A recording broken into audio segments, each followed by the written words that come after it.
नमस्कार, 100% समाचारमा स्वागत छ। म प्रतिमा। सुरु गरौं 100% समाचार। कानून न्याय तथा संसदीय मामिला मन्त्री दिलेन्द्र प्रसाद बडुको धेरै दिन संसद अवरुद्ध नहुने विश्वास व्यक्त। प्रमुख प्रतिपक्षी दल नेकपा एमालेले उठाएको विषयमा सम्बद्ध पक्षको ध्यानाकर्षण भइसकेको भन्दै अब धेरै दिन संसदमा गतिरोध नहुने विश्वास व्यक्त। प्रतिपक्ष दलले संसदलाई फलदायी उपयोगी बनाउन दिनुपर्ने बडुको भनाई। सर्वोच्च अदालतमा विचाराधीन मुद्दा संसदमा छलफलको विषय बनाउनु नहुनेतर्फ प्रतिपक्षी दल एमालेको ध्यानाकर्षण। सभामुखले प्रमुख प्रतिपक्षी दललाई पक्षपातपूर्ण व्यवहार नगरेको भूमि व्यवस्था सहकारी तथा गरिबी निवारण मन्त्री शशि श्रेष्ठको भनाई।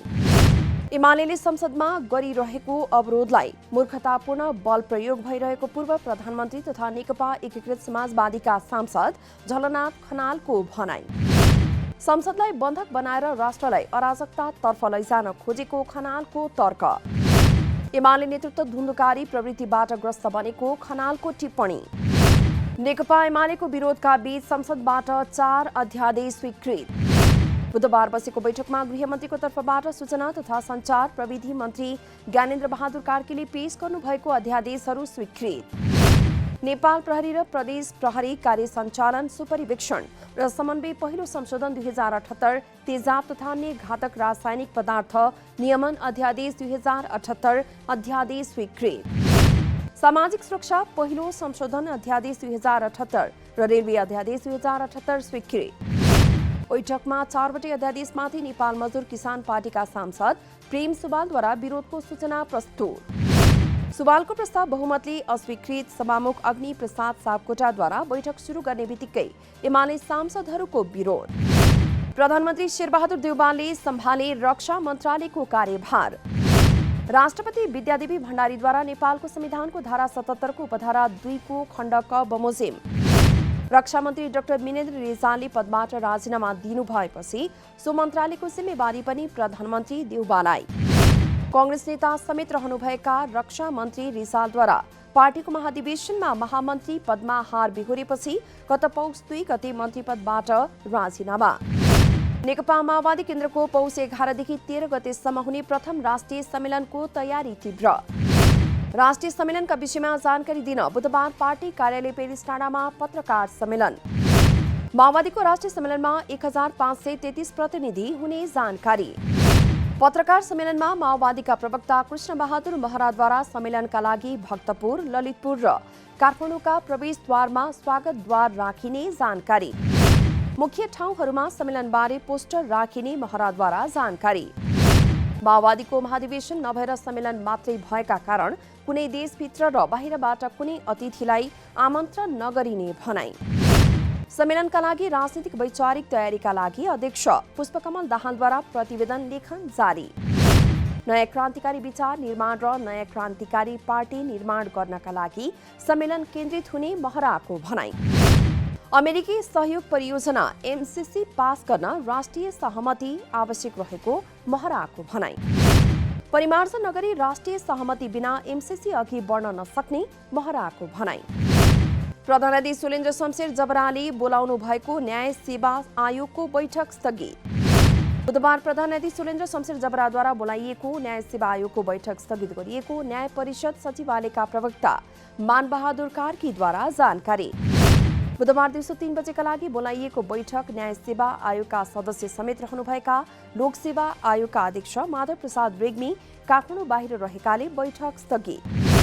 न्याय सेवा आयोगमा प्रधानाधीश अध्यक्ष रहने व्यवस्था। सदस्यमा कानून न्याय तथा संसदीय मामिला मन्त्री, सर्वोच्च अदालतका वरिष्ठतम न्यायाधीश, महान्यायाधिवक्ता र लोकसेवा आयोगका अध्यक्ष रहने कानूनी व्यवस्था। रासायनिक मलको अर्को विकल्प प्राङ्गारिक मल भएको कृषि तथा पशुपक्षी विकास मन्त्री महेन्द्र राय यादवको भनाई।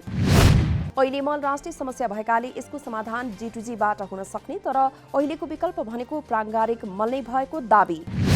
धेरै देशलाई G2G माध्यमबाट मल दिन पत्राचार गरिए पनि कुनै देश त्यसका लागि तयार रहने स्थिति नदेखिएको जानकारी। पछिल्लो समय नेपालमा पशु सेवा र कृषिमा नागरिकहरूको आकर्षण बढिरहेको भन्दै कृषिलाई आत्मनिर्भर बनाउनु पर्नेमा जोड। कृषिलाई आत्मनिर्भर बनाउन सरकारले 20 वर्षे नीति लिएको र सरकारको 3 खम्बा निजी, सहकारी र सरकारी क्षेत्रलाई व्यवस्थित बनाएर अघि बढे यो सफल बन्ने दाबी। पशु चिकित्सकहरूले सरकारबाट पाउनुपर्ने कानुनी सुविधा उपलब्ध गराउन मन्त्रालयले पहल गर्ने विश्वास व्यक्त। करिब 60 लाख भन्दा बढी मानिसको बसोबास रहेको संघीय राजधानी काठमाडौँमा खानेपानीको समस्या। काठमाडौँको बढ्दो जनसङ्ख्याको अनुपातमा खानेपानीको उपलब्धता हुन नसक्नु चिन्ताजनक। खानेपानी समस्यालाई कुनै पनि सरकारले दीर्घकालीन उपाय दिन नसकेको सर्वसाधारणहरूको गुनासो। नागरिकको दैनिकीसँग जोडिएको यस विषयमा शासकहरूको मानसिकता र व्यवस्थापनको कमीका कारण नागरिक समस्या झेल्न बाध्य। सरकारी तथ्याङ्कलाई नै आधार मान्ने हो भने पनि हाल काठमाडौँ उपत्यकामा करिब 1/3 मात्रै पानी आपूर्ति। उपत्यकामा पानीको माग दैनिक 43 करोड लिटर भए पनि काठमाडौँ उपत्यका खानेपानी लिमिटेडद्वारा हाल 13 करोड मात्रै वितरण। उपत्यका खानेपानी लिमिटेडले वितरण गर्ने गरेको यही पानी पनि व्यवस्थित हुन नसकेको उपभोक्ताहरूको गुनासो। खानेपानी, सडक, शिक्षा हरेक क्षेत्रमा ध्यान दिनुपर्ने काठमाडौँ महानगरपालिका यस्ता विषयमा चुकेको स्थानीयको आरोप। काठमाडौँ महानगरपालिकाले आफ्नो 27औं स्थापना दिवस मनाइरहँदा खानेपानी क्षेत्रमा नभएको विकास पनि सोचनीय विषय। 1 महिनादेखि निरन्तर रूपमा गिरावट आएको शेयर बजार मापक नेप्से परिसूचक बुधबार पनि वृद्धि। गत सोमबार नेपाल राष्ट्र ब्याङ्कले पछिल्लो समय आयात अत्यधिक रूपमा बढेको भन्दै वस्तु आयात गर्दा ब्याङ्क ऋण प्रयोग गर्न नपाइने व्यवस्था गरेकाले शेयर उकालोमा। स्थानीय तहको सञ्चित कोषमा जाने रकमको 80% निक्षेपमा गणना गर्न सक्ने व्यवस्था गरेसँगै मंगलबारदेखि शेयर बजार उकालोमा। राष्ट्र ब्याङ्कको यस्तो व्यवस्थाका कारण तरलता बढाउने अपेक्षाले मंगलबारबाट नेप्से परिसूचकमा हरियाली। मंगलबार 56.73 अङ्कले बढेको नेप्से बुधबार एकै दिन 92.16 अङ्कले बढेर 2507.70 बिन्दुमा। ठूला कम्पनीको बजार मापन गर्ने सेन्सिटिभ इन्डेक्स पनि 14.74 अङ्कले बढेर 477.26 अङ्कमा।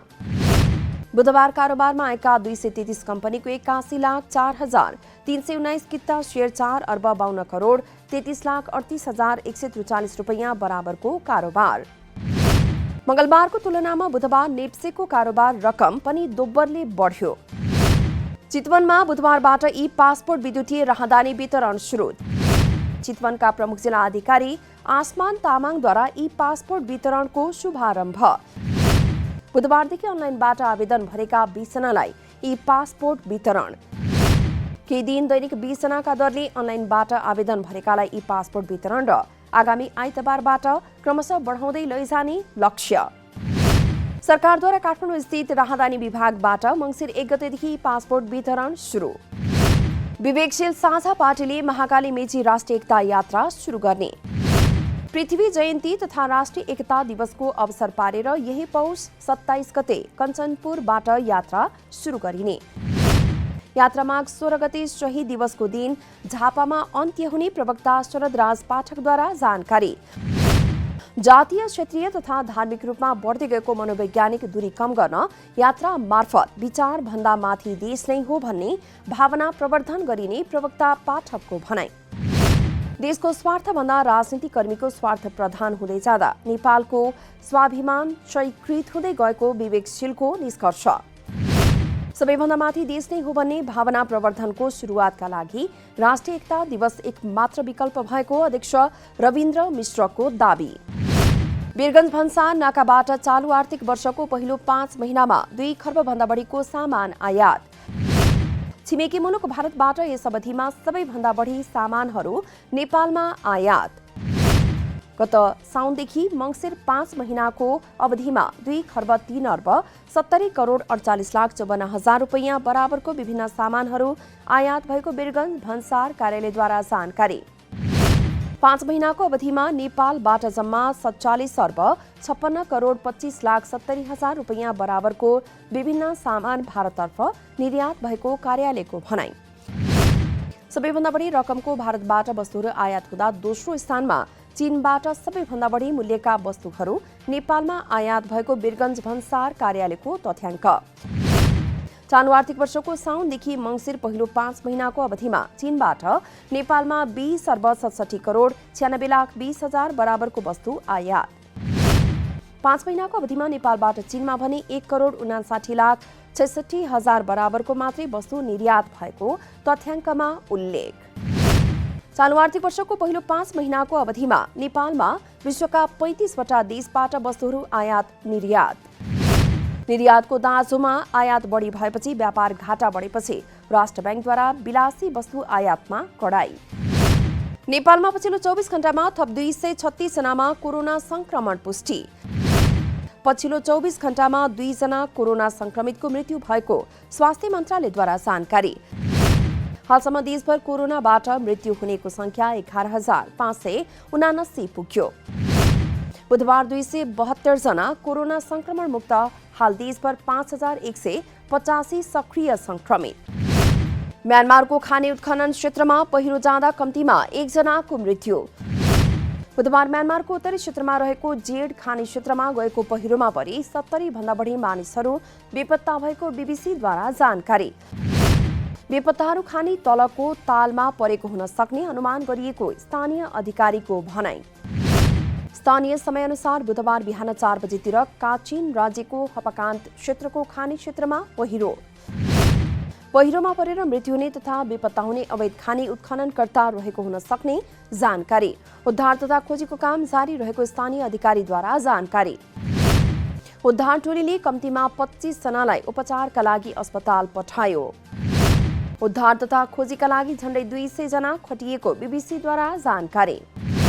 नेपाल क्रिकेट संघ क्यानबाट खेलाडीको कारबाहीबारे नोट अफ डिसेन्ट लेखेका 6 जना बोर्ड सदस्यद्वारा कारबाहीमा आपत्ति।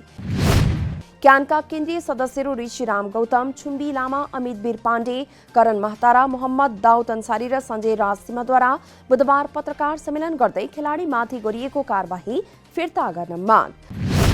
पत्रकार सम्मेलनमा पौष 13 र 14 गते हुने भनिएको साधारण सभालाई अवैधानिक भन्दै तत्काल रोक्न पनि माग। क्यानको विधान अनुसार जिल्ला संघहरूको साधारण सभा प्रत्येक 4 वर्षमा हुनुपर्ने। 20 भन्दा बढी जिल्लाको समय सीमा सकिएकाले त्यहाँबाट आउने प्रतिनिधि नै अवैधानिक हुने भन्दै 6 जना बोर्ड सदस्यद्वारा साधारण सभा अवैधानिक भएको दावी। क्यानमाथिको प्रतिबन्ध पूर्ण रूपमा फुकुवा गराउन नसकेको तथा नेपाललाई 1 दिवसीय अन्तर्राष्ट्रिय मान्यता दिलाउन महत्वपूर्ण योगदान गरेका खेलाडीलाई सम्मानको साटो नियोजित कारबाही गरिएको आरोप। क्यानले गरेको खेलाडी वर्गीकरणमाथि असहमति जनाएका कारण कप्तान ज्ञानेन्द्र र उपकप्तान दिपेन्द्र सिंह ऐरी सहित राष्ट्रिय टोलीका मुख्य खेलाडी सोमपाल कामी र कमल सिंह ऐरीमाथि अनुशासनको कारबाही। विभागीय टोली एपीएफ क्लबद्वारा पीएम कप राष्ट्रिय महिला क्रिकेट प्रतियोगितामा लगातार दोस्रो जित। फाप्ला क्रिकेट मैदानमा बुधबार सुदूरपश्चिम प्रदेशलाई 89 रनले हराउँदै एपीएफको दोस्रो जित। एपीएफले दिएको 129 रनको लक्ष्य पछ्याएको सुदूरपश्चिम 14 ओभरमा अल आउट हुँदै 39 रनमा समेटियो। एपीएफका बलर चम्किएको खेलमा सुदूरपश्चिमका रुबी पोद्दार र कप्तान रितु कनोजियाले 10-10 रन जोडे। अन्य खेलाडीले दोहोरो अङ्कको रन जोड्न सकेनन्। एपीएफका करुणा भण्डारीद्वारा 4 विकेट, सोनु खड्का, रेखा रावल, सुमन बिष्ट र सीता राणा मगरले 1-1 विकेट लिए। हवस् त 100% समाचार अहिलेलाई यति नै। नमस्कार।